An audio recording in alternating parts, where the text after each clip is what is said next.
அனைத்து மாணவ செல்வங்களுக்கும் வணக்கம். இன்றைக்கு நாம் பார்க்க இருக்கிற பாடம் அண்ணாவியல். இது முதலாம் ஆண்டு மாணவர்களுக்கு உரிய முதல் பருவத்துக்கான பாடம். அண்ணாவியல் அப்படிங்கிறது அண்ணாவினுடைய ஒட்டுமொத்த அரசியல் வாழ்க்கையையும் அவர் என்ன சாதித்தார் என்பதையும் இன்றளவும் அவருடைய அந்த தாக்கம் என்பது ஒவ்வொரு தமிழனுடைய வாழ்க்கையிலும் எந்த அளவு கலந்திருக்கிறது என்பதும், அண்ணா இன்றில்லை, இருந்தார், இருக்கிறார், என்றும் இருப்பார் என்பதை உறுதி செய்கிற வகையில் இன்றைக்கு நாம் பாடத்தை பார்க்க போகிறோம். முதல் தலைப்பு கண்ணில் நீங்க பார்க்க முடியும், காட்சியை பார்த்துட்டு இருக்கீங்க. யார் இந்த அண்ணா? எதையுமே கேள்வியோடு தொடங்குகிற போதுதான் நம்ம எந்த வேலையும் தெரிந்து கொண்டு அதிலே சாதிக்க முடியும் என்பது நம்முடைய மன அமைப்பினுடைய இயல்பு. அந்த வகையில் கேள்வியோடு தொடங்குகிறோம். யார் இந்த அண்ணா? ஏன் அவரை படிக்க வேண்டும்? ஏன் அவரை தெரிந்து கொள்ள வேண்டும்? அவரை தெரிந்து கொள்வதால் நாம் அடையக்கூடிய பயன் என்ன? நிச்சயமாக அண்ணாவை பற்றி தெரிந்து கொள்ள வேண்டும் என்கிற உயரிய நோக்கத்தில்தான், அது குறிப்பாக கல்லூரியில பயிலுகிற மாணவ செல்வங்கள் அவசியம் தெரிந்திருக்க வேண்டும் என்கிற அடிப்படையான நோக்கத்தை முன்னிறுத்திதான் இதை பாடத்திட்டத்தில் வைத்திருக்கிறார். ஏனென்றால் பல தலைவர்களை பற்றி நீங்கள் அறிந்திருப்பீர்கள். குறிப்பாக அண்ணாவை பற்றி தெரிந்து கொள்வது என்பது நம்மை பற்றி நாம் தெரிந்து கொள்வதற்கு சமமாகும். ஏனென்றால் மனித இயல்பு எப்போதும் அடுத்தவரை ஆராய்வதில் இருக்கிறதே தவிர தன்னை ஆராய்வதில் இல்லை. அண்ணாவை தெரிந்து கொள்வது என்பது நம்மை ஆராய்வதாகவே அது அமைகிறது. யார் இந்த அண்ணா? என்ன செய்தார்? ஏன் அவரை தெரிந்து கொள்ள வேண்டும்? அண்ணா அவர்கள் சமூக நீதிக்காக பாடுபட்டவர். திரையில தெரிகிறது, நீங்க பார்க்கலாம். சமூக நீதி என்றால் என்ன? முதலில் சமூகம் என்றால் என்ன?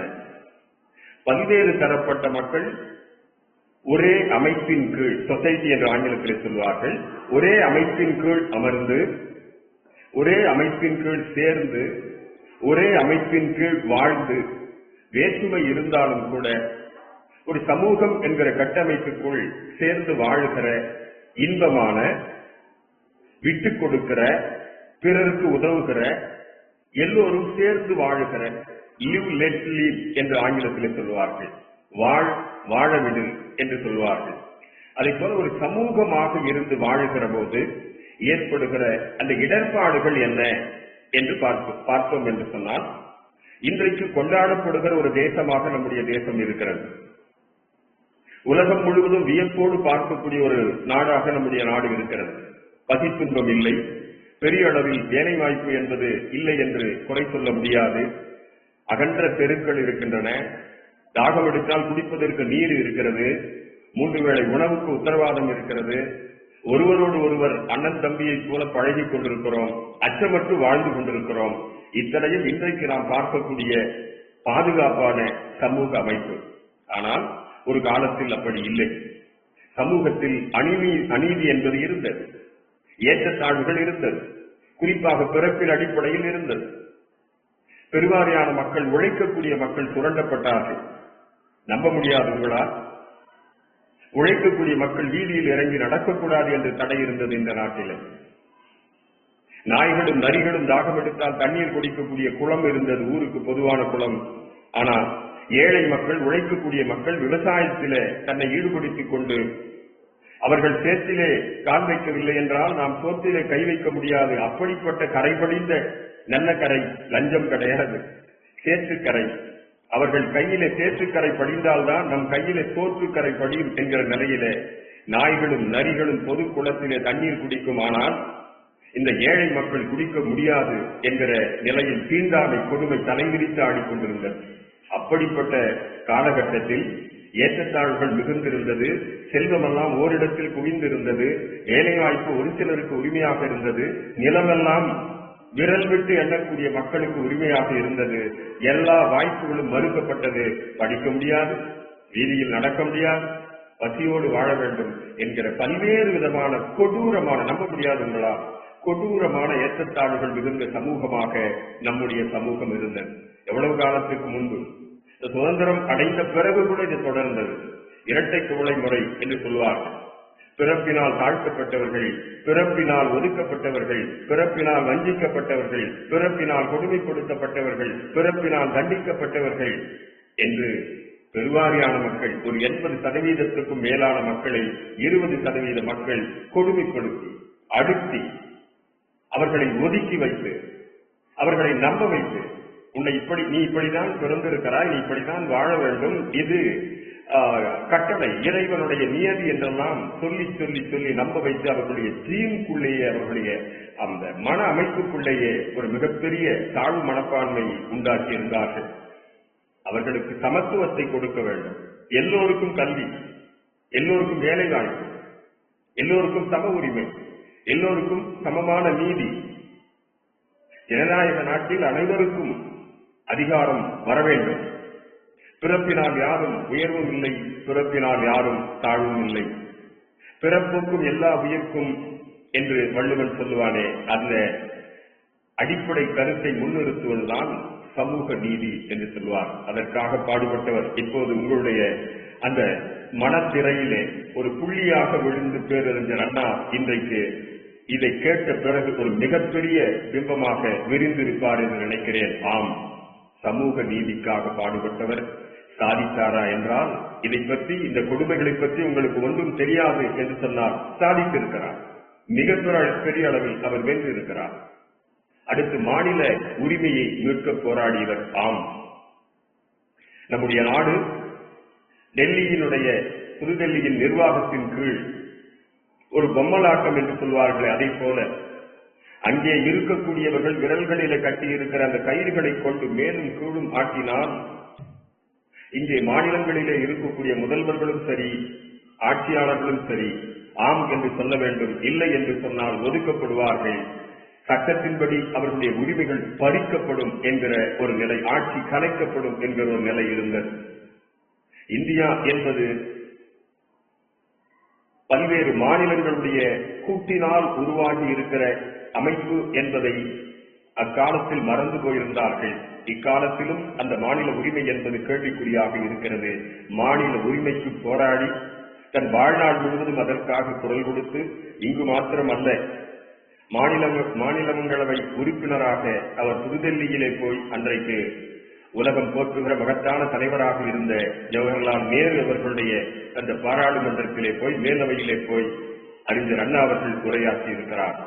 அவருடைய அற்புதமான நுனிநாக்கு ஆங்கிலத்தை கண்டு கேம்பிரிட்ஜ் பல்கலைக்கழகத்திலே படித்த அந்த மாபெரும் தலைவர் வியந்து போய் கேட்டு ரசித்திருக்கிறார். தனியாக அழைத்து கூட பேரறிஞர் அண்ணாவினுடைய அந்த ஆங்கில உரையை கேட்டு மகிழ்ந்திருக்கிறார். நான் நெடுநாளைக்கு பிறகு மிகச்சிறந்த ஆங்கில உரையை கேட்கிறேன் என்று சொல்லி பேரறிஞர் அண்ணாவை நட்போடு பார்க்கக்கூடிய ஒரு மகத்தான தலைவராக நேரு அவர்கள் விளங்கி இருக்கிறார். அப்படி மாநில உரிமைக்காக போராடியவர் இன்றைக்கு ஏதேனும் தமிழகத்துக்கும் சரி, இந்தியாவில் இருக்கிற மாநிலங்களுக்கும் சரி, அந்த உரிமை உணர்ச்சி, உரிமை வேட்கை, இது எங்கள் மாநிலம், எங்களுக்கென்று தனியாக மொழி இருக்கிறது, எங்களுக்கென்று கலாச்சாரம் இருக்கிறது, எங்களுக்கென்று பண்பாடு இருக்கிறது, அதை ஒருபோதும் நீங்கள் சிதைக்க கூடாது, எங்களுடைய தனித்துவத்தை நாங்கள் காப்போம் என்கிற அந்த எண்ணம் எந்த மாநிலத்தில் இருக்கிற யாரேனும் ஒரு குடிமகனுக்கு வரும் என்றால் கூட அந்த விதையை ஊன்றிய பெருமை யாருக்கு உண்டு என்றால் அறிஞர் அண்ணாவுக்கு உண்டு. மொழி உரிமை தொடர்பான சிந்தனையாளர். ஆம், இந்தியா என்பது ஒரு தேசம் என்கிற ஒரு அடையாளம் இன்றைக்கு வந்திருக்கலாம். ஆனால் ஆங்கிலேயர்கள் மெல்ல மெல்ல நம்முடைய தேசத்தை வணிக ரீதியாக அணுகி சிறுக சிறுக சேர்த்து ஒரு மிகப்பெரிய நாடாக அவர்கள் கட்டமைத்த அந்த காலகட்டத்தில் பார்த்தீர்கள் என்றால் இது ஒரு தேசம் அல்ல, 56 சமஸ்தானங்களின் கூட்டமைப்பு, 56 நாடுகளுடைய தொகுப்பு தான் நம்முடைய இன்றைய பாரதம். ஆகையால் தெளிவாக தெரிகிறது, உலகத்தில் எந்த நாட்டிலும் இல்லாத அளவுக்கு ஒரே நாட்டில் 3000க்கும் மேற்பட்ட மாறுபட்ட மொழிகளில் பேசுகிற மக்கள் இருக்கிறார்கள் என்று சொல்லுகிறார். அகத்தியலிங்கம் என்கிற மொழியியல் ஆய்வாளர் சொல்லுகிறார், இந்தியா என்பது மொழிகளின் காட்சி சாலை, a museum of languages என்று சொல்வார்கள். எந்த திசையிலும் நம்முடைய தேசத்தில் ஏதோ ஒரு இடத்தில இருந்து கொண்டு எந்த திசையில் நீங்கள் ஒரு 100-150 கிலோமீட்டர் நடந்து போனாலும் முற்றிலும் புதிய மொழியை பேசக்கூடிய மக்களை நீங்கள் பார்த்தீர்கள். இது வேற எந்த நாட்டிலும் கிடையாது. புதிய வகையாக உடை அணியுகிறவர்கள், புதிய வகையான பழக்க வழக்கம் உடையவர்களை பார்க்க முடியும். இதிலிருந்து தெளிவாக தெரிகிறது, இது ஒரு கூட்டாட்சிக்கு உரிய ஒரு தேசம். மாநிலங்கள் அனைத்தும் ஒன்றாக இணைந்து இருக்கக்கூடிய ஒரு நாடு. தனியாக இதற்கு ஒரு கலாச்சாரம் இல்லை, தனியாக இதற்கு ஒரு பண்பாடு இல்லை. பண்பாடுகளின் கூட்டு, மொழிகளின் கூட்டு, கலாச்சாரத்தின் கூட்டு, நாகரீகத்தின் கூட்டு, தொழிலின் கூட்டு என்று அழகாக இந்த தேசத்தை பற்றி நன்கு புரிந்தவர்கள் உணர்ந்திருப்பார்கள். பேரறிஞர் அண்ணா அவர்கள் அன்றைக்கு மேலவை உறுப்பினராக சென்று இந்த உண்மையை எடுத்து சொல்லி அங்கே இருக்கிற மக்களுக்கெல்லாம், ஆட்சியாளர்களுக்கெல்லாம் தெளிவை கொண்டு வந்து சேர்ந்தார். இப்படி சமூக நீதிக்காக பாடுபட்டிருக்கிறார். மனிதருக்குள் ஏற்றத்தாழ்வுகள் கூடாது, ஜாதி ஏற்றத்தாழ்வுகள் கூடாது, பிறப்பினால் செல்வந்தர் ஏழை என்கிற உரிமையற்ற நிலை இருக்கக்கூடாது, அனைவருக்கும் எல்லாம் என்று அவர் எண்ணினார். அதை என்ன செய்த? மாநில உரிமைக்காக போராடினார், மொழி உரிமைக்காக போராடினார். ஒரு மொழி இந்த தேசத்தில் இருக்கிற எல்லா மொழிகளையும் அடிமைப்படுத்தலாகாது. இதெல்லாம் அவருடைய அடிப்படையான கொள்கையாக இருந்தது. பெண் சமமாக நடத்தப்பட வேண்டும், பாலின வேதம் என்பது கூடாது, பெண்ணுக்கு சொத்துரிமை வேண்டும், பெண்ணுக்கு கல்வி வேண்டும், ஆணுக்கு இணையாக பெண்கள் சமமாக நடத்தப்பட வேண்டும். இதெல்லாம் அவரிடத்திலே இருந்த கொள்கை. இந்த கொள்கையை மக்களிடத்திலே கொண்டு போய் சேர்ப்பது என்பது சாதாரண ஒன்று அல்ல. ஏனென்றால் இன்றைக்கு தமிழகத்தில் ஒரு 60, 70, ஏன் 80% கூட படித்த மக்கள் இருக்கிறார்கள். ஆனால் பேரறிஞர் அண்ணா அவர்கள் 1909 பிறந்தார். 1969 இந்த மண்ணுலகை விட்டு விண்ணுலகம் சென்றார். அவர் வாழ்ந்த காலங்கள் வெறும் 60 ஆண்டு காலம்தான். ஆனால் அவர் சாதித்திருப்பது மிகப்பெரிய சகாப்தம். அண்ணா அவர்கள் ஒரு மிகப்பெரிய சகாப்தம். அவருடைய பெயரில் தொடங்கிய அந்த கட்சி என்பது இன்றைக்கு பார்த்தீர்கள் என்றால் 57 ஆண்டுகளாக ஆட்சி நடந்து கொண்டிருக்கிறது. யாருமே அந்த கொள்கையை மீறி இந்த மண்ணிலே காலூன்ற முடியாது என்கிற அளவுக்கு ஒரு புதிய கட்சியை தொடங்கி படிப்பறிவில்லாத மக்களிடத்திலே விழிப்புணர்வை கொண்டு போய் சேர்த்து ஒரு தெளிந்த அறிவாளி கூட்டமாக மாற்றி, நம்பிக்கை மிகுந்த கூட்டமாக மாற்றி இருக்கிறார் என்றால் அவருடைய அணுகுமுறை எப்படி இதை சாத்தியப்படுத்தினார்? பட்டி தொட்டி எல்லாம் இருக்கக்கூடிய மக்கள் அத்தனை பேரும் வயது வித்தியாசம் இல்லாமல், இவர் அண்ணா, அவரை விட வயதில் மூத்தவர்கள் கூட அவரை என்ன அழைத்தார்கள்? அண்ணா என்று அழைத்தார்கள். பெற்றோர்கள் வைத்த பெயர் அண்ணாதுரை, சுருக்கமாக அண்ணா என்று அழைத்தார்கள். இதை எப்படி சாதித்தார்? மேடையில் பேசி சாதித்தார். தமிழுக்கு ஒரு மரியாதை கொண்டு வந்த பெருமை அறிஞர் அண்ணாவை சார்ந்தார். அதற்கு முன்பு மேடை தமிழ் என்று ஒன்று கிடையாது. மேடையிலே கலந்து பேசுவார்கள். வடமொழி சொற்களை மணிப்பிரவாளம் என்று சொல்வார்கள். திருமணம் என்கிற சொல் அண்ணாவால் கொண்டு வரப்பட்டது. அதுக்கு முன்பு விவாக சுபமுகூர்த்தம் என்று இருந்தது. சொற்பொழிவு என்பது பேரறிஞர் அண்ணாவால் அறிமுகப்படுத்தப்பட்ட சொல். அதற்கு முன்பாக பிரசங்கம் என்று இருந்தது. சில சொற்கள்லாம் உங்களுக்கு புதிதாக இருக்கும். அதுதான் இங்கே நடைமுறையில் இருந்தது. எப்படி இதையெல்லாம் மக்களிடத்தில் மொழி உணர்வையும், இன உணர்வையும், மான உணர்வையும், சமத்துவத்தையும், சமூக நீதியையும் கொண்டு போய் சேர்த்தார்கள் என்றால் மேடையிலே பேசி சாதித்தார். மேடை பேசிட்டு தனி இலக்கணம் வகுத்த பெருமை அறிஞர் அண்ணாவுக்கு உண்டு. அடுத்து பத்திரிகையிலே எழுதி சிறுகதைகளாக, நாடகங்களாக, கட்டுரைகளாக, சிறு சிறு விழிப்புணர்வு கதைகளாக, நெடுங்கதைகளாக, நெடுங்கதை என்றால் நாவல் என்று சொல்லுவோம் இல்லையா, அப்படி அவரே நாடகம் எழுதியிருக்கிறார், அவரே நடித்தும் இருக்கிறார், பத்திரிகையில எழுதியிருக்கிறார். காஞ்சி என்கிற பத்திரிகை அவர் நடத்தி வந்த அருமையான பத்திரிகை. அந்த பத்திரிகை 15 நாட்களுக்கு ஒரு முறை வருகிறது என்றால் அதற்காக ஓரிரு நாட்கள் காத்திருந்து அதை வாங்கி படிப்பார்களாம்.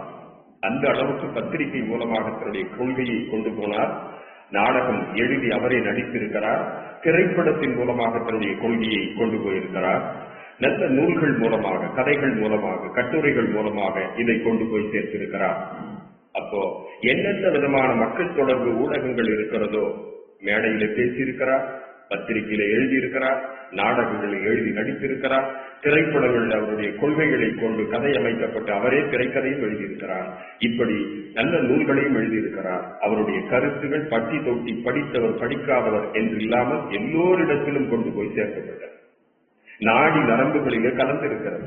நம்மிடத்திலே இருந்து அண்ணாவை யாராலும் பிரிக்க முடியாது. அந்த அளவுக்கு அவருடைய கொள்கை போய் சேர்ந்ததற்கு அடிப்படை காரணம் என்ன என்றால் இந்த ஆளுமை தான். ஒரு ஊடகம் அல்ல, பல ஊடகங்களை அவர் பயன்படுத்தியிருக்கிறார். உலகில் தமிழர்கள் பெரும்பான்மையாக வசிக்கும் ஒரு நிலப்பரப்புக்கு அதன் முகவரியாக விளங்கும் தமிழ்நாடு என்ற பெயரை சூட்டியிருக்கிறார். நீங்க இந்தியாவில் இருக்கிற மாநிலங்கள் பெயரையெல்லாம் நீங்க பார்க்கலாம். இந்த நாடு என்கிற ஒரு அடையாளம் எந்த ஒரு மாநிலத்துக்கும் கிடையாது.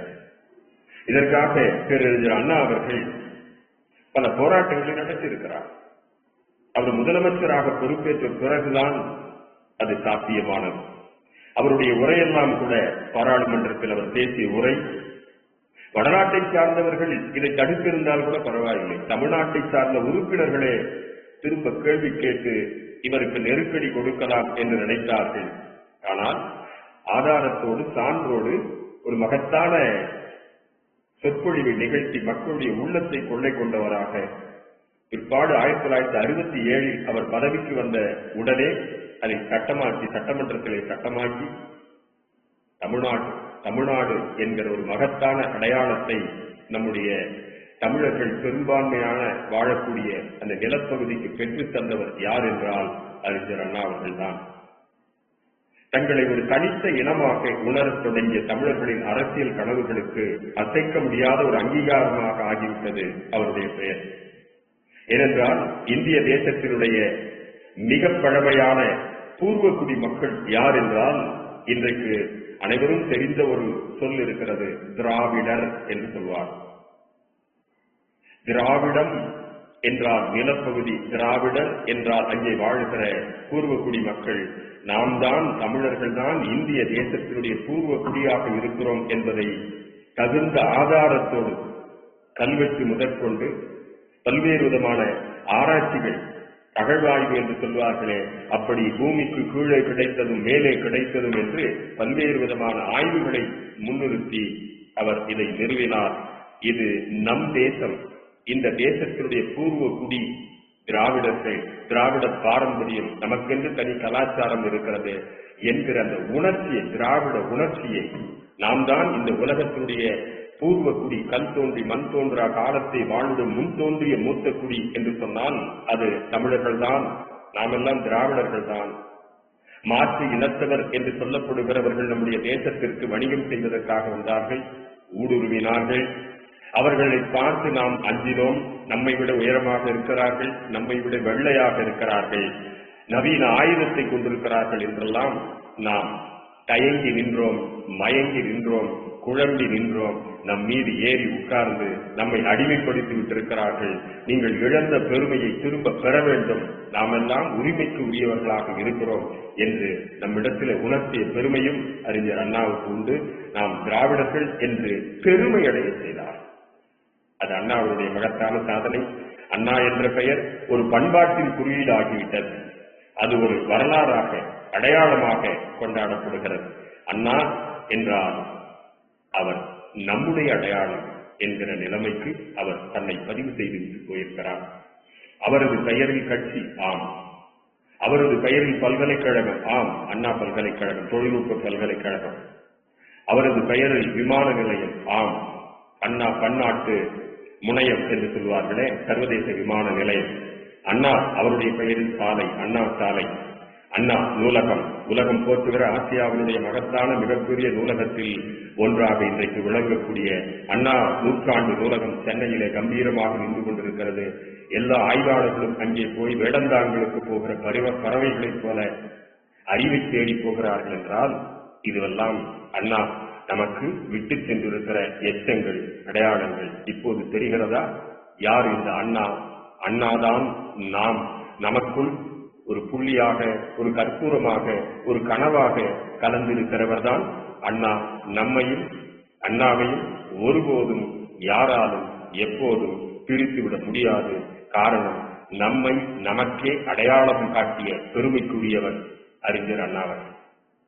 இவ்வளவு பெருமைக்குரிய அறிஞர் அண்ணா அவர்களுடைய அந்த பிறப்பை பற்றியும் அவருடைய தோற்றத்தை பற்றியும் அவருடைய வளர்ச்சியை பற்றியும் வானத்தை முட்டக்கூடிய அளவுக்கு புகழை அவர் பெற்றிருக்கிறார் என்றால் ஒவ்வொரு படிநிலையாக அடிப்படை செய்திகளை நாம் அறிந்திருக்க வேண்டியது அவசியமாகிறது.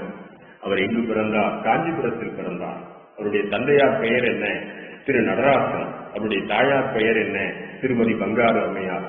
எப்போது பிறந்தார்? 1909 செப்டம்பர் திங்கள் 15ஆம் நாள் பிறந்தார். அவருடைய இளமை பருவம் எப்படி இருந்தது? போற்றும்படியாக இல்லை. என்ன, உலகத்தினுடைய மகத்தான தலைவர்கள், புரட்சியாளர்கள் யாருடைய வாழ்க்கையை நீங்கள் ஆராய்ச்சி செய்து பார்த்தாலும் நெருங்கி பார்த்தாலும் ஒன்று தெளிவாக தெரியும். அவர்கள் ஊர் அறியப்படாத, உலகம் அறியப்படாத ஒரு மிக மிக மிக சாதாரண ஒரு குடும்பத்தில் பிறந்தவர்களாக, குறிப்பாக அடுத்த வேளை உணவுக்கு துன்பப்படுகிறவர்களாக, பெற்றோர்கள் படிக்காதவர்களாக, அவர்கள் வாழக்கூடிய இடம் என்பது எந்த வசதியும் இல்லாத ஒன்றாக, யாருமே வழிகாட்டக்கூடிய அளவுக்கு கூட அவரை சுற்றி யாரும் இல்லாத, தானே தன்னுடைய பாதையை வடிவமைத்துக் கொள்ளக்கூடியவர்களாகத்தான் பெரும்பாலும் இருந்திருக்கிறார். ஒரு 95-96% பெருந்தலைவர்கள் என்று போற்றப்பட உலகத் தலைவர்கள், அப்ரஹாம் லிங்கன் முதற்கொண்டு நான் சொல்லுகிறேன், அண்ணல் அம்பேத்கர் முதற்கொண்டு சொல்லுகிறேன், உலகத்தினுடைய மகத்தான தலைவர்கள் என்று ஒரு 100 பேரை எடுத்து நீங்கள் பார்த்தீர்கள் என்றால் அதில் 95 பேருக்கு மேல இப்படி தனிப்பட்ட எந்த விதமான அடையாளமும் இல்லாத மக்களாக, எளிய மக்களாகத்தான் இருப்பார்கள். ஆம், நம் பேரறிஞர் அண்ணாவினுடைய அந்த தோற்றமும் அப்படிப்பட்டதாக தான் இருந்த ஒரு எளிய நெசவாள குடும்பம். என்ன கொடுமை என்றால், இளமையிலே பால்மரம் மாறாமல் இருக்கிற இளமை பருவத்திலேயே தன்னுடைய தாயார் பங்காரு அம்மையார் இறந்து விட்டார். அதனால் அக்கால வழக்கப்படி குழந்தைகளை பேணுவதற்காக, வளர்ப்பதற்காக நடராஜன் அவர்கள் ராசாமணி அம்மையார் அவர்களை 2வது மனைவியாக திருமணம் செய்து கொண்டார். பொதுவாகவே சித்தி கொடுமை என்று சொல்வார்கள். ஆனால் அவர் பெயருக்கு தகுந்த மாதிரி மணியாக இருந்தார், பண்பிலே மணியாக இருந்தார், ராசாவாக இருந்தார், அன்பு செலுத்துவதில் அரசராக ராசாவாக இருந்தார். அவருடைய உண்மை அன்பை கண்டு சொக்கி போனார் அண்ணாதுரை அவர்கள். அவர் தான் பெற்ற பிள்ளையை போலவே அண்ணா அவர்களை வளர்த்தார். சித்தி என்று அவர் நினைக்காமல் அங்கே இருக்கக்கூடிய மக்கள் பயன்படுத்துகிற வட்டார வழக்கு சொல் தொத்தா என்பது. தொத்தா என்றால் சித்தி என்பதுதான். இந்த வட்டார வழக்கு சொல்வர்களுக்கு தெரியும். திருநெல்வேலி தமிழ், நெல்லை தமிழ், வடார்காடு தமிழ், சென்னை தமிழ் என்றெல்லாம் சொல்லுவோம் இல்லையா? இது காஞ்சிபுரம் தமிழ். சித்தியை தொத்தா என்று அழைப்பார்கள். அவர் குழந்தை பருவத்திலே எப்போதும் ராசாமணி அம்மையாரையே சுற்றி வருவார். அவருக்கு பசி எடுப்பதற்கு முன்பாக உணவு கொடுத்தவர் அவர்தான், தாகம் எடுப்பதற்கு முன்பாக தண்ணீர் கொடுத்தவர் அவர்தான், தூக்கம் வருவதற்கு முன்பாக தாலாட்டியவர் அவர்தான். அதனால அவர் பெற்ற தாய் இருந்தால் எப்படி இவரை அன்போடு வளர்ப்பாரோ அதற்கு இணையாக, அதற்கு ஒருபடி மேலாக அன்பு செலுத்தி அவரை வளர்த்தார். அண்ணாதுரை இவர்கள் தோற்றத்தில் குள்ளமாக இருப்பார். அவர் வளர்ந்த பிறகு தொட்ட உச்சமான உயரம் 5 அடி. அப்ப இளமை பருவம் எப்படி இருக்கிறது என்று நீங்கள் பார்க்கலாம். திருக்குறள் அழகான ஒரு குறள் உண்டு. உருவு கண்டு எல்லாமை வேண்டும், உருவு பெறும் தேருக்கு அச்சாணி அன்னார் உடைத்து. ஒருவருடைய உருவத்தை பார்த்து நீங்கள் எந்த ஒரு முடிவுக்கும் வரலாகாது. ஏனென்றால் விதை சிறியதாக இருக்கும், ஆனால் அதற்குள்ளே ஒரு விருட்சம் ஒளிந்திருக்கிறது, மரம் ஒளிந்திருக்கிறது, செடி ஒளிந்திருக்கிறது. அதிலும் ஒரு நுட்பம் இருக்கிறது பாருங்கள். விதை பெரிதாக இருக்கும், விருட்சம் சிறியதாக இருக்கும். ஆனால் கடுகை விட சிறியதாக இருக்கிற ஒரு விதைக்குள்ளே வானத்தை வருடுகிற அளவுக்கு உயரமான ஒரு மரம் வளரும். எது? ஆலமரம், அரச மரம். அதனுடைய விதையை பார்த்தீர்கள் என்றால் கடுகை விட சிறியதாக இருக்கும். அதனால்தான் வள்ளுவன் சொல்லுகிறார், ஒருவருடைய உருவத்தை பார்த்து நீங்கள் முடிவுக்கு வராதீர்கள். உருவம் சிறியதாக இருக்கும், கீர்த்தி பெரிது, மூர்த்தி சிறிது. மூர்த்தி என்றால் தோற்றம். அப்படிதான் அண்ணா அவர்கள் மிகவும் குள்ளமாக இருந்தார்.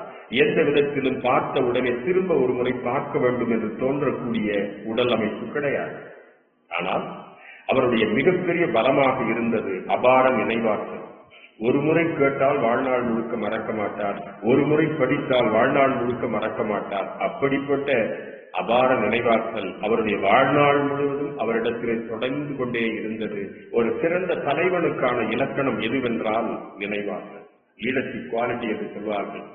ஒரு சிறந்த தலைவருக்கான அடிப்படை குணங்களில் ஒன்று எது என்றால் நினைவாற்றல்.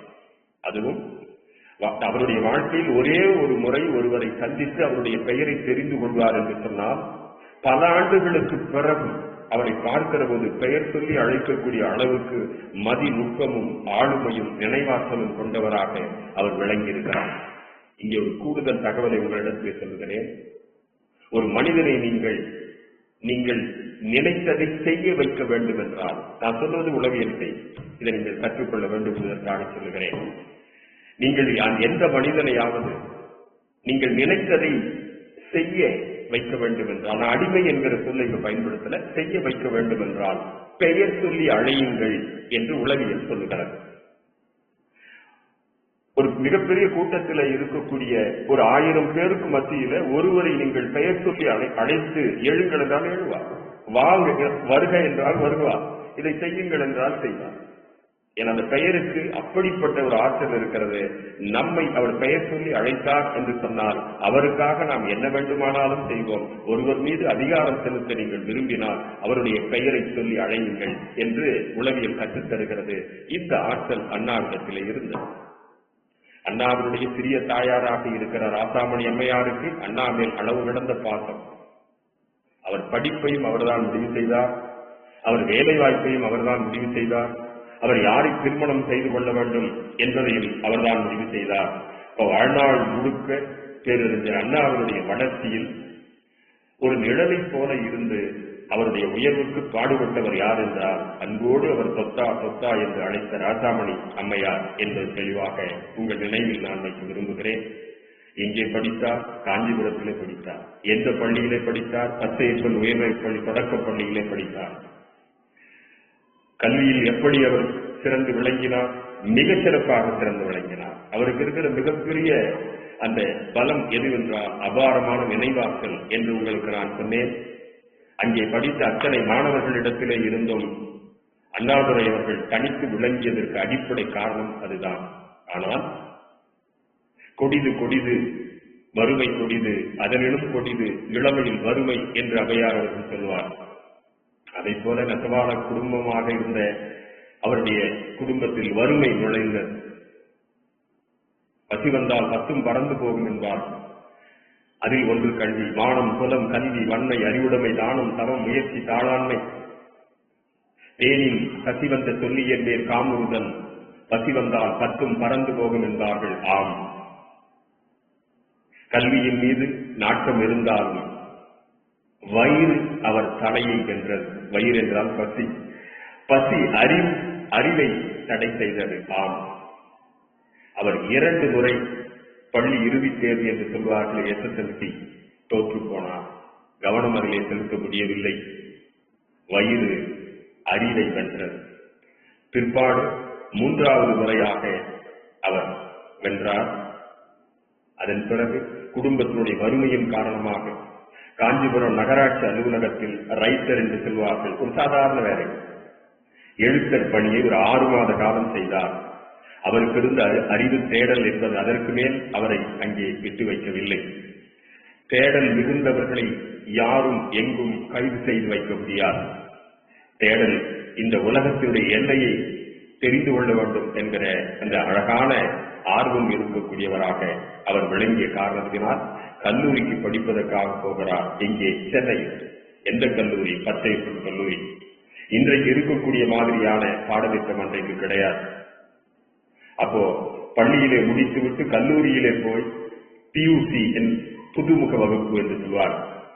இப்ப பள்ளிக்கூடத்தில் 2 ஆண்டுகள் நீங்கள் படிக்கிறீர்கள் இல்லையா, +1 +2 என்று படிக்கிறீர்களே, அது கல்லூரியிலே இருந்தது. கல்லூரிக்கு நேரடியாக போய் ஏதோ ஒரு பட்டப்படிப்பு BA BSc BCom என்று சொல்லுகிறீர்கள், அதை போல எல்லாம் அந்த காலத்தில் சேர முடியாது. இப்ப கல்லூரியிலே போய் இங்கே படிக்கக்கூடிய +1 +2 என்று சொல்லுகிறீர்களே, அதை போல அங்கே போய் PUC என்கிற அந்த பாடத்தை படித்து அதில் தேறினால்தான் அடுத்த கல்லூரியிலே போய் ஏதேனும் ஒரு பட்டப்படிப்பை படிக்க முடியும். பச்சையப்பன் கல்லூரியிலே போய் இவர் படித்தார், மிகச் சிறப்பாக படித்தார். அதில் ஆசிரியர்கள் வியந்து போனார்கள். ஒரு ஏழை குடும்பத்திலே இருந்து வந்து ஒரு எளிய தோற்றத்தோடு இருக்கக்கூடிய அண்ணாதுரை அவர்கள் இவ்வளவு பெரிய அறிவாளியாக இருக்கிறாரே, எப்போதும் நூலகத்திலேயே கிடப்பார். பொதுவாக துறவிகள் தவம் இருப்பதென்றால் காட்டுக்கு போவார்கள், அறிவாளிகள் நூலகத்துக்கு போவார்கள். அப்படி தென்னாட்டு பெர்னார்டா என்று அழைக்கப்பட்ட, தென்னாட்டு சாக்ரடிஸ் என்று அழைக்கப்பட்ட பேரறிஞர் அண்ணா பிற்காலத்தில் அப்படியெல்லாம் அழைக்கப்பட போகிறார். அப்படிப்பட்ட பேரறிஞர் அண்ணா அவர்கள் எப்போதும் நூலகத்திலேயே தவம் இருந்து தன்னுடைய அறிவை விரிவு செய்து கொண்டே இருந்தார். பாரதி சொல்லுவானே, அறிவு விரிவு செய் என்று அவருடைய அறிவை விரிவு செய்தார். அங்கே அமைந்த பேராசிரியர்கள் அவருக்கு அரசியல் ஆர்வத்தை தூண்டினார்கள். இந்த வகுப்பினுடைய தொடக்கத்தில் நான் உங்களுக்கு சொன்னேனே, ஆம், ஏற்றத்தாழ்வு மிகுந்த சமூகமாக இருந்தது, தீண்டாமை குடிகட்டி பறந்தது. மக்களிடத்திலே இருந்த மிகப்பெரிய ஏற்றத்தாழ்வை கண்டு அவருடைய உள்ளத்துக்குள்ளேயும் அந்த உணர்வு, கண்ணிலே பார்த்தார், அனுபவித்தார், துன்பப்பட்டார் என்பதனால் அப்படிப்பட்ட உணர்வு கொண்ட பேராசிரியர்களோடு அவருக்கு தொடர்பு ஏற்பட்டது. வகுப்பறையிலேயும் அன்றைக்கு ஆசிரியர்கள் அது பற்றிய விழிப்புணர்வு தருவார்கள். அப்படிப்பட்ட பேராசிரியர்கள் ஒருவர் தான் வரதராஜன் அவர்கள். அவருடைய அணுகுமுறை, அவருடைய விசாலமான பார்வை அண்ணாவை பெரிய அளவில் கவர்ந்தது. அவருடைய வீட்டுக்கே இவர் போவார். பச்சையப்பன் கல்லூரி முதல்வராக இருந்த சின்னத்தம்பி பிள்ளை அவரை BA ஆனர்ஸ் படிக்கும்படி வலியுறுத்தினார். ஒரு கல்லூரி முதல்வரே நீ இதை படி என்று பரிந்துரைக்கிறார் என்றால் எவ்வளவு பெரிய அறிவாளியாக இவர் தன்னை வெளிப்படுத்தியிருக்கிறார் என்பது தெரிந்திருக்க வேண்டும் உங்களுக்கு. அதாவது சிறந்த பேச்சாளர், சிறந்த எழுத்தாளர் என்று அங்கேயே புகழ் பெற தொடங்கினார். எங்கு எப்போது எந்த பட்டிமன்றம் நடந்தாலும் அண்ணா இருப்பார். அதே நேரத்தில் பேச்சு போட்டி நடந்தாலும் அண்ணா இருப்பார். கட்டுரை போட்டி நடந்தாலும் அண்ணா இருப்பார். அண்ணா இல்லாத இடமில்லை. அறிவு தேவைப்படுகிற எல்லா இடத்திலேயும் அவர் இருப்பார். அண்ணா சொன்னார், பச்சைப்பன் கல்லூரியுடைய முதல்வரிடத்திலே சொன்னார், சின்னத்தம்பி பிள்ளை அவர்களிடத்திலே சொன்னார், ஐயா எனக்கு வசதி இல்லை, பணம் கட்ட கையில் காசு இல்லை, இன்றைக்கு உதவித்தொகையெல்லாம் பெறக்கூடிய வசதி அரசு செய்து தருகிறது, அந்த காலத்தில் அப்படி இல்லை. உடனே சொன்னார், உதவித்தொகைக்கு நான் ஏற்பாடு செய்கிறேன், புத்தகம் வாங்க பணம் இல்லை, அதற்கும் நான் ஏற்பாடு செய்கிறேன். படித்தார், பாடத்தை முடித்தார். 1931ஆம் ஆண்டு பச்சையப்பன் கல்லூரியில் BA ஆனர்ஸ் படிப்பில் சேர்ந்தார். 1934ஆம் ஆண்டு அண்ணா MA பட்டம் பெற்றார். அந்த காலத்துல BA ஆனர்ஸ் படிப்பது என்பது MAவுக்கு சமமானதாக இருந்தது. கல்லூரி காலத்தில் தமிழ், ஆங்கிலம் என்கிற 2 மொழியிலும் மிகச் சிறப்பாக பேசக்கூடிய, எழுதக்கூடிய ஆற்றல் படைத்தவராக இருந்தார். அவர் ஒரு உலக புகழ் பெற்று ஒரு கட்டுரை எழுதினார். அவர் எழுதிய அந்த கட்டுரையினுடைய பெயர் மாஸ்கோ அணிவகுப்பு என்னும் கட்டுரை. அனைவராலும் பாராட்டப்பட்டது. கல்லூரி காலங்களிலேயே பேராசிரியரால் பாராட்டப்பட்டவராக உயர்ந்தார். சக மாணவர்களால் கொண்டாடப்படுகிற ஒருவராக இருந்தார். அன்றைக்கு பிரபலமாக இருந்த அரசியல் விழிப்புணர்வு இயக்கமாக இருந்த நீதி கட்சி, ஆங்கிலத்திலே ஜஸ்டிஸ் பார்ட்டி என்று சொல்வார். அந்த நீதி கட்சி எதற்காக தொடங்கப்பட்டது என்றால், அனைவருக்கும் அனைத்தும் சமநீதி, ஜாதியினால் ஏற்றத்தாழ்வு கூடாது, பிறப்பினால் ஏற்றத்தாழ்வு கூடாது, செல்வத்தினால் ஏற்றத்தாழ்வு கூடாது, சுரண்டல் கூடாது, அனைத்து மனிதர்களும் எல்லா நிலையிலும் சமமாக இருக்க வேண்டும் என்கிற கொள்கையை, ஒரு சிலர் மட்டுமே இந்த தேசத்திலே எல்லா நலன்களையும் அனுபவித்துக் கொண்டிருக்கிறார்கள், அவர்கள் விரல் விட்டு எண்ணக்கூடியவர்களாக இருக்கிறார். 1% இருக்கக்கூடிய மக்கள் 98% நன்மைகளை அடைந்து கொண்டிருக்கிறார்கள்.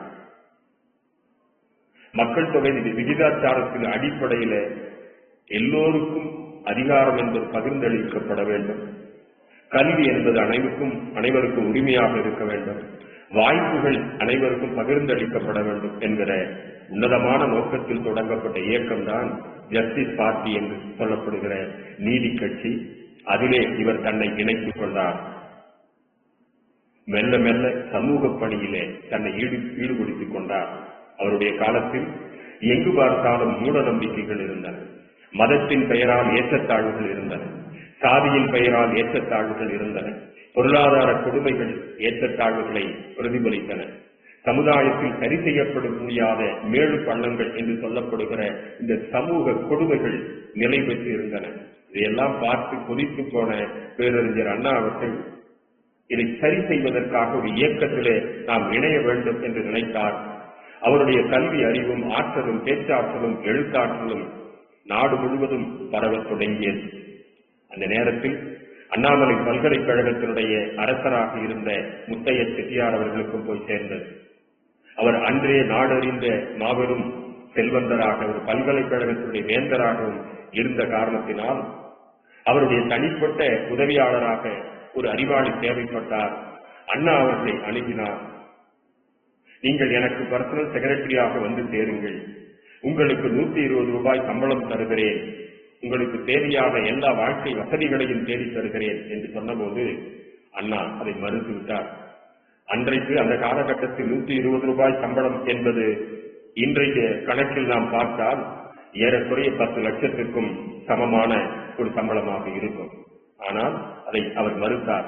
ஏனென்றால் நான் தன்னுடைய அறிவு என்பது ஒரு தனிமனித வளர்ச்சிக்கு பயன்படக்கூடாது, இந்த தேசத்திற்கு பயன்பட வேண்டும் என்று நினைத்தார். எப்படிப்பட்ட ஒரு மகத்தான சிந்தனை உடையவர்! தேசத்தை உயர்த்த வேண்டும் என்பதற்காக தன்னுடைய நலனை கூட தள்ளி வைக்கக்கூடிய இயல்புடையவராக அவர் விளங்கி இருக்கிறார். அந்த நேரத்தில் ஒரு அரசியல் விழிப்புணர்வு மாநாடு என்பது ஈரோட்டில் நடைபெற்றது. அரசியல் இயக்கமாக இருந்த நீதி கட்சி செயல்பாடுகள் ஈடுபட தொடங்கிவிட்டார் அண்ணா. அது நீதி கட்சி தன்னுடைய செல்வாக்கு இழந்து கொண்டிருந்த காலம். ஏன்னா அங்கேயும் அந்த கட்சிக்குள்ளேயும் சிறு சிறு குழப்பங்கள் வந்தது. நீதி கட்சி தலைவர்கள் பலர் நில உடைமையாளர்கள், பணக்காரர்களாக இருந்தார். பிரிட்டிஷ் அரசினுடைய அன்றைக்கு அடிமைப்படுத்தி இருந்த அரசாங்கத்தினுடைய பதவிகளை பட்டங்களை பெருமையோடு தாங்கியிருந்தார். உயர் வகுப்பினர் அல்லாதாரின் அரசியல்.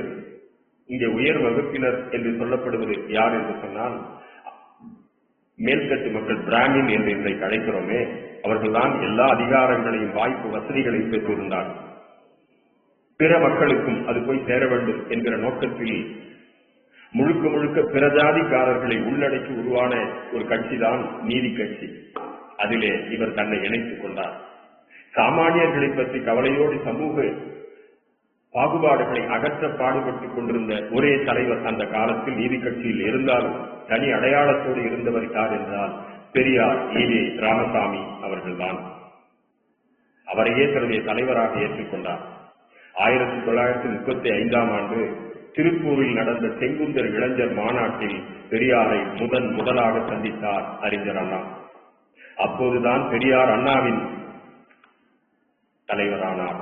அப்போது அவர்களுக்குள் நடந்த உரையாடலை 1969 நடந்த திராவிட முன்னேற்ற கழகம் என்கிற கட்சியினுடைய தொடக்கத்தின் போது பேரறிஞர் அண்ணா அவர்கள் முதலாக நான் என்னுடைய தலைவராக இருக்கிற பெரியாரை சந்திக்கிற போது என்னுடைய தலைவன் பெரியார் என்னை பார்த்து என்ன கேட்டார், நான் என்ன பதில் சொன்னேன் என்பதை அவருடைய சொற்களாலேயே இங்கே பதிவு செய்திருக்கிறோம்.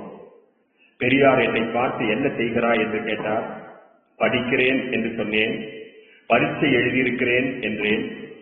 முடித்துவிட்டு என்ன செய்ய போகிறாய், உத்தியோகம் பார்க்க போகிறாயா என்று கேட்டார். இல்லை, உத்தியோகம் விருப்பம் இல்லை, பொது வாழ்க்கையில் ஈடுபட விருப்பம் என்று பதிலளித்தேன். அன்று முதல் அவர் என் தலைவரானார். நான் அவருக்கு சுவிகார புத்திரன் ஆகிவிட்டேன். சுவிகாரம் என்றால் தத்தெடுத்தல் என்று அர்த்தம். அப்போ பேரறிஞர் அண்ணா அவர்கள் பெரியாருடைய தத்து பிள்ளையாகவே வாழ்ந்திருக்கிறார் என்று தெரிகிறது. இதிலே இருந்து தன்னுடைய பிள்ளையிடத்தில் எப்படி அன்பு செலுத்துவாரோ அதை போல ஒரு தொண்டரிடத்தில் அன்பு செலுத்துகிற மிகப்பெரிய பண்புடையவராக பெரியார் அவர்கள் விளங்கியிருக்கிறார். 1937ஆம் ஆண்டு ஈரோடு சென்ற அண்ணா அங்கு பெரியாரின் குடியரசு மற்றும் விடுதலை நாளிதழ்களில் துணை ஆசிரியராக 60 ரூபாய் சம்பளத்தை வேலைக்கு சேர்ந்தார். சரிபாதி குறைவான சம்பளம். 120 ரூபாயை ஒரு மிகப்பெரிய பல்கலைக்கழகத்தினுடைய வேந்தர் கொடுக்க தயாராக இருக்கிற போது சமுதாய தொண்டு செய்கிற பொறுப்பில் இவருக்கு 60 ரூபாய் கொடுக்கப்பட்ட போது மனமோந்து ஏற்றுக்கொண்டார். அப்போது அவருக்கு வயது 28. அந்த வயதில் அண்ணாவின் திறமையை கண்டு வியந்த பெரியார் அதே ஆண்டு துறையூரில் நடந்த சுயமரியாதை இயக்க மாநாட்டின் தலைமையேற்று நடத்தும் பொறுப்பை அண்ணாவுக்கு அளித்தார். இதிலிருந்து தெளிவாக தெரிவது என்னவென்றால் பேரறிஞர் அண்ணா அவர்கள் இளமையிலேயே ஒரு மிகப்பெரிய தலைவருக்கான இலக்கணத்தோடு விளங்கி இருக்கிறார். அண்ணாவின் ஆட்சியில் திட்டங்கள். அண்ணா அவர்கள் மிகப்பெரிய போராட்டங்கள் நடத்தி மக்களிடத்திலே விழிப்புணர்வை நடத்தி ஒரு புதிய கட்சியை தொடங்கி ஆட்சிக்கு வந்தார். அவர் என்ன செய்தார்? எவ்வளவு காலம் ஆட்சியில் இருந்தார் என்றால் 1967 தமிழ்நாடு என்ற பெயரை முன்மொழிந்து ஒரே ஒரு ஆண்டு மட்டுமே அவர் உயிரோடு இருந்தார். சமுதாயத்துக்காக வாழ்ந்து பசியும் பட்டினியோடு இருந்து பட்டி தொட்டியெல்லாம் அலைந்து திரிந்து அவருக்கு உடம்பு ஒத்துழைக்காமல் போய் நோய் வந்தது, புற்றுநோய் வந்தது. அவருக்கு இருந்த ஒரே ஒரு கெட்ட பழக்கம் எதுவென்றால் அந்த பொடி போடுகிற பழக்கம் என்பது. அது மூக்கடைத்துக் கொள்ளும் என்பதனால் அந்த பொடி போடுகிற பழக்கத்துக்கு அடிமையாக இருந்தால் அது அவர் தொண்டைக்குள்ளே புற்றுநோயை கொண்டு வந்து சேர்த்து விட்டது. ஆட்சிக்கு வந்து ஒரே ஒரு ஆண்டுதான் இருந்தார். பல சாதனைகள் அதற்குள்ளே செய்துவிட்டார். ஒரே ஒரு ஆண்டு ஆட்சியிலே இருந்தவரை இன்றைக்கு என்றைக்கு நினைக்கும்படியான பல சாதனைகளை செய்திருக்கிறார் என்றால் 5 ஆண்டுகள் 10 ஆண்டுகள் தொடர்ந்து அவர் உயிரோடு இருந்து ஆட்சி செய்திருந்தால் எப்படிப்பட்ட ஒரு மகத்தான இடத்தை தமிழ் சமூகம் பெற்றிருக்கும் என்று ஏங்க வைக்கக்கூடிய நிலையிலே அவருடைய ஆட்சி இருந்தது. என்னென்ன திட்டங்கள் என்று இங்கு பட்டியல் தந்திருக்கிறோம். 1967 தமிழ்நாடு என்ற பெயரை முன்மொழிந்து சட்டமாக்கினார். நமக்கான ஒரு நாட்டை உருவாக்கி இருக்கிறார். அவர் அரசு சுயமரியாதை திருமணத்தை சட்ட அங்கீகாரத்தை உருவாக்கிய ஜாதி என்கிற கட்டுக்குள் அடங்காமல் ஒரு ஐயரை வைத்துதான் திருமணம் செய்ய வேண்டும் என்கிற வழக்கத்துக்கு மாறாக ஒரு ஆணும் பெண்ணும் பெற்றோருடைய சம்மதத்தோடோ அல்லது சம்மதம் இல்லாமலேயோ ஒரே ஜாதியிலேயோ அல்லது ஜாதி மாறியோ அரசு அலுவலகத்திலே போய் அவர்கள் பெரியவர் ஆசி கூற திருமணம் செய்து கொண்டால் அது சட்டப்படி அங்கீகரிக்கப்படுகிற திருமணம் என்கிற ஒரு உரிமை மீட்டு தந்த பெருமை யாருக்கு உண்டு என்றால் பேரறிஞர் அண்ணாவுக்கு உண்டு. அதாவது யாகம் நடக்காமல் மந்திரங்கள் சொல்லாமல் பெரியவர்கள் வாழ்த்து திருமணம் செய்கிற அந்த பழைய சங்ககாலத்து திருமண முறையை திரும்ப கொண்டு வந்து அறிமுகப்படுத்தி அதற்கு சட்டப்படி அங்கீகாரமும் கொடுத்த பெருமை யாருக்கு உண்டு என்றால் அது அண்ணாவுக்கு உண்டு. அந்த திருமணத்துக்கு பெயர் என்ன? சுய மரியாதை திருமணம். அடுத்து பேருந்துகள் அரசுடைமையாக்கப்பட்டன. தனியாரிடத்தில் தான் அது இருந்தது. அரசுடைமையாக்கப்பட்டது, நாட்டுடைமையாக்கப்பட்டது. அதிலே தினந்தோறும் ஏறி இறங்குகிற அந்த மக்கள் திருக்குறளை கண்களின் வழியாக படித்து தன்னுடைய உள்ளத்திலே வைத்துக் கொண்டு வாழ்க்கையில் அதை பின்பற்ற வேண்டும் என்கிற உயரிய நோக்கத்தில் எல்லா அரசு பேருந்துகளிலும் திருக்குறளை எழுதி அதனுடைய புகழை அனைவரிடத்திலும் கொண்டு போய் சேர்த்த பெருமை பேரறிஞர் அண்ணா அவர்களுக்கு உண்டு. அடுத்து ஏழைகளுக்கு இலவச கல்வியை கொடுத்தார். அதற்கு முன்பு அப்படிப்பட்ட திட்டமில்லை. பணம் கட்டிதான் படிக்க வேண்டும். அதனாலேயே செல்வம் இல்லாதவர்கள் ஏழைகளாகவே படிப்பறிவு இல்லாதவர்களாகவே இருந்துவிட்டார். சமூக மறுமலர்ச்சி ஏற்படவில்லை. ஆனால் அண்ணா அவர்கள் அதை சாதித்து காட்டினார். இலவச கல்வியை அறிமுகப்படுத்திய பெருமை அவருக்கு உண்டு. 1 ரூபாய்க்கு 1 படி அரிசி திட்டம் அறிமுகப்படுத்தப்பட்டது. 1 ரூபாய்க்கு 3 படி கொடுக்கிறோம் என்பது எங்களுடைய லட்சியம்.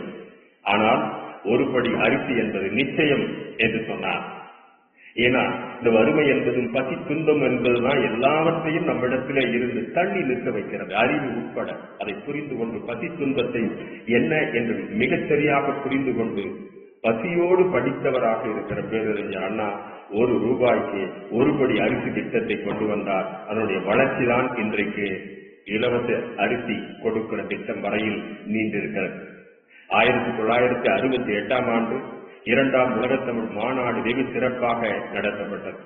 உலகம் முழுவதும் இருக்கிற தமிழ் அறிஞர்களை ஒரு குடையின் கீழ் கொண்டு வந்து மொழியினால் நாம் ஒன்றுபடுகிறோம், இனத்தினால் ஒன்றுபடுகிறோம். பாவேந்தர் பாரதிதாசன் சொல்வாரே, ஊட்டும் உணர்வூட்டி ஒன்றாய் தமிழர்களை கூட்டும் இந்த குயில் என்று சொல்லுகிறார்களே, ஜாதியினால் பிளவுபடாதீர்கள், மொழியினால் ஒன்றுபடுங்கள், இனத்தினால் ஒன்றுபடுங்கள் என்கிற மகத்தான கொள்கையை முன்னிறுத்தி 1968 2ஆம் உலகத்தமிழ் மாநாட்டை வெகு சிறப்பாக நடத்தி காட்டினார்.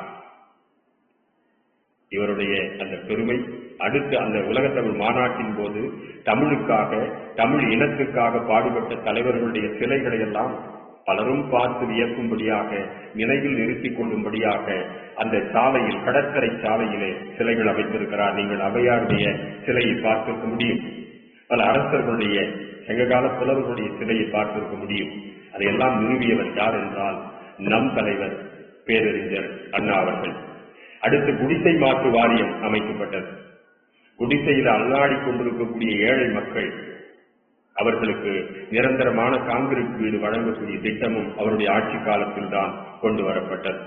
தமிழ் ஆட்சி மொழியானது இது ஒரு மகத்தான ஒரு திட்டமாக இருந்தது. மெல்ல தமிழி சாகும் என்று ஒரு பேதை உரைத்தான் என்று மகாகவி பாரதி சொல்லுவாரே, அதை போல தமிழர்கள் தமிழருடைய பெருமையை உணராது வேற்றுமொழி மயக்கத்தில் இருந்த நேரத்தில் உலகத்தின் ஆதி மொழியாக இருப்பது, இந்திய தேசத்தினுடைய தொடக்க மொழியாக இருப்பது தமிழ்தான். தமிழ்தான் பண்பாட்டினுடைய ஊற்றுக்கண், தமிழ்தான் நாகரிகத்தினுடைய தொடக்கம் அடக்கம் என்று புரிய வைத்து மக்களுக்குள்ளே மொழி உணர்ச்சியை ஊட்டி அதை ஆட்சி மொழியாக ஆக்கிய பெருமை அவருக்கு தான் உண்டு. அண்ணா அவர்கள் மேற்கொண்ட சமுதாய சீர்திருத்த நடவடிக்கைகள் மிகவும் குறிப்பிடத்தக்கது. மதுவிலக்கு, மதுவை ஒருபோதும் யாரும் விற்கவும் கூடாது, காய்ச்சவும் கூடாது என்று தடை கொண்டு வந்த பெருமையும் அவருடைய காலத்திலே நிலைத்து நின்றது. தன்னுடைய ஆட்சி காலத்தில் ஏழை எளிய மக்கள் மதுவினால் துன்பப்படக்கூடாது என்பதில் மிகுந்த அக்கறை உடையவராக இருந்தார். இப்படி பேரறிஞர் அண்ணா அவர்கள் ஒரே ஒரு ஆண்டுதான் இந்த உலகத்தில் வாழ்ந்தார், முதலமைச்சராக வாழ்ந்தார். அவருடைய வாழ்ந்த அந்த காலங்கள் 60 ஆண்டுகள். அவருடைய அரசியல் பயணம் என்பது நீண்டதாக இருக்கிறது. இன்றைக்கு எல்லா நிலைகளிலும் கல்வியிலே பெண்கள் சம வாய்ப்பை பெற்றிருக்கிறார்கள், வேலை வாய்ப்பிலே சம வாய்ப்பை பெற்றிருக்கிறார்கள். பல அரசாங்க திட்டங்கள் பெண் கல்விக்காக உதவுகின்றன. ஜாதியை பற்றிய எண்ணம் இல்லாமல் மாணவ சமுதாயம் இன்றைக்கு சேர்ந்து வாழ்ந்து கொண்டிருக்கிறது என்றால் எல்லாவற்றுக்கும் விதையூட்டிய பெருமை பேரறிஞர் அண்ணா அவர்களுக்கு உண்டு என்கிற இந்த நிலையில் அண்ணா நம்முடைய அடையாளம், அண்ணா தமிழர்களுடைய அடையாளம், அண்ணா நம் இனத்தினுடைய அடையாளம் என்பதை மனதில் நிறுத்தி அவரை பற்றிய பல செய்திகள் உள்ளடக்கி இருக்கக்கூடிய ஒரு நூல் உங்களுக்கு காட்டுகிறேன். இது விலை கொடுத்து வாங்கி பத்திரப்படுத்த வேண்டிய ஒரு நூல்தான். இது மாபெரும் தமிழ் கனவு என்று இந்த புத்தகத்துக்கு பெயர். மிக சிறப்பாக இதை வடிவமைத்திருக்கிறார்கள். இந்த ஒரு நூலை படித்து முடிக்கிறோம் என்றால் அண்ணாவினுடைய முப்பரிமாணத்தை 3 டைமென்ஷன் என்று சொல்லுவோமே முழுமையாக நாம் தெரிந்து கொள்ள முடியும். அண்ணா நம் தலைவர், நம் இனத்தின் தலைவர், நம் தேசத்தின் தலைவர். உலகத்துக்கு ஒரு மிகப்பெரிய அறிவாளியாக சென்று ஆக்ஸ்போர்ட் பல்கலைக்கழகம் வரை சென்று அங்கிருக்கிற மாணவர்களுக்கு திருக்குறளை பாடமாக எடுத்து தமிழை உலகம் முழுவதும், தமிழருடைய பெருமையை உலகம் முழுவதும் கொண்டு சேர்த்து நம்முடைய அடையாளமாக திகழ்ந்த பேரறிஞர் அண்ணாவுடைய அடையாளத்தை நம்முடைய உள்ளத்திலே என்றும் நிலை பெற வேண்டும். அந்த நோக்கத்தில் தான் இது பாடமாக அண்ணாவியல் என்று வைக்கப்பட்டிருக்கிறது. மிகச் சிறப்பாக படித்து மனதிலே நிறுத்திக் கொள்ளுங்கள். வாழ்த்துகள். வணக்கம்.